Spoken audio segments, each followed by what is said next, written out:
जोड़े जोड़े फलवा सूरज देव घटिया पर तिवई चढ़ावेली हो। जल बीच खड़ा होई दर्शन असरा लगावेली हो। जल बीच खड़ा होई दर्शन असरा लगावेली हो।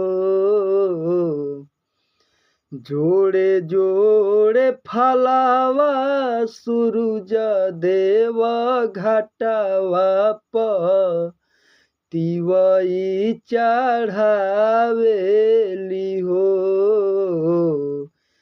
खड़ा होला निर्धन तोहरेला असरा लगावेली हो।